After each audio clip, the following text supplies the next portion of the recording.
Bonjour Fabien. Bonjour. Donc, on est aujourd'hui réunis pour présenter tous les instruments de l'école de musique Vendée-Cervantis qui sont enseignés à l'école de musique. Quel est le nom de cet instrument en Alors, particulier? là, c'est la trompette, La trompette. donc de la famille des cuivres, l'instrument le plus aigu de la famille des cuivres. Et comment on va produire un son dans cet instrument? Alors, pour produire un son, il faut faire entrer les lèvres en vibration. Puis ensuite, on fait vibrer les lèvres dans ce qu'on appelle l'embouchure. D'accord. Et ensuite, la trompette sert d'amplificateur et elle produit le son. Donc, je vais vous montrer. Donc, on fait d'abord vibrer les lèvres.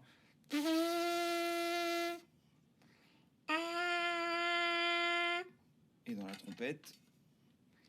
Ah oui, d'accord. On peut dire que tout se joue dans le petit Exactement, en fait, ustensile, l'embouchure. voilà, c'est ça. Le son est même déjà à fait. l'intérieur. Voilà. D'accord. Et quelle est la note, par exemple, la plus grave qu'on peut faire avec cet instrument? Est-ce qu'il y a une... Alors, c'est pas un instrument très grave en D'accord. fait, mais on peut aller jusqu'au mi, au son naturel. Et si on monte un petit peu dans la gamme...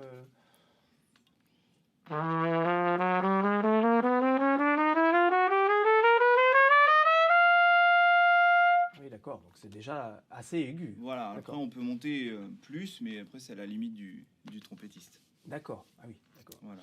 Et je vois qu'à côté de vous, Oui. il y a 2-3 ustensiles. Alors, On peut oui, appeler ça ustensiles. c'est des sourdines. En fait, ça permet de modifier le son de l'instrument D'accord. selon le style. Le style que de l'on morceau. joue. Donc celle-là, c'est la sourdine bol. Donc ça veut dire que, Donc, ça veut dire que la trompette, on la retrouve dans plusieurs styles de morceaux, de Exactement. musique. En fait, cet instrument, on peut le retrouver vraiment dans quasi tous les styles de musique. Dans le jazz, le classique, le rock, la salsa, un peu tous les styles en fait. D'accord.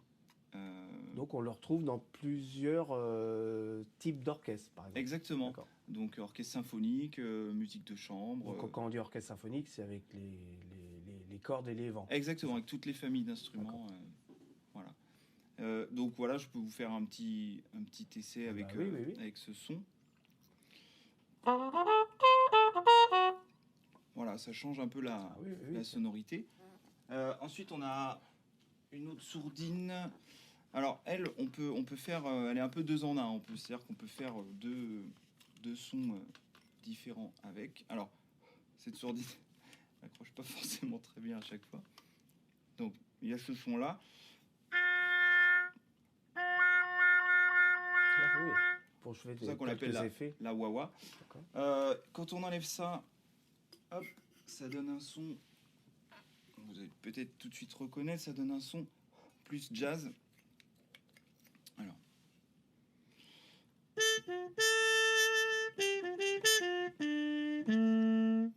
Ah ouais. Voilà, c'est un son un peu différent. Voilà, on appelle la sourdine harmon. D'accord.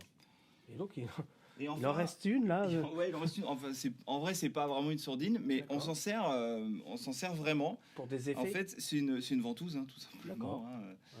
Ouais. Donc voilà. En fait, on s'en sert pour des effets.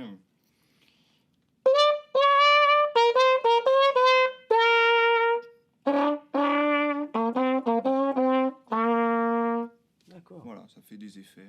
Oui, du coup, avec tout ça, on peut jouer différents styles. On peut jouer différents styles. Après, on peut jouer sans sourdine sur tous les styles, bien sûr. On a parlé des styles, de la musique. On est bien d'accord. On va faire toutes les notes de la gamme grâce au piston, c'est ça? Oui, exactement. On a parlé tout à l'heure de le piston. système de piston permet vraiment, selon la combinaison qu'on fait, de changer la note. Est-ce qu'on peut éventuellement entendre un petit morceau la trompette sans sourdine, juste vraiment le son de la trompette au naturel? Alors je vais faire un truc doux d'abord.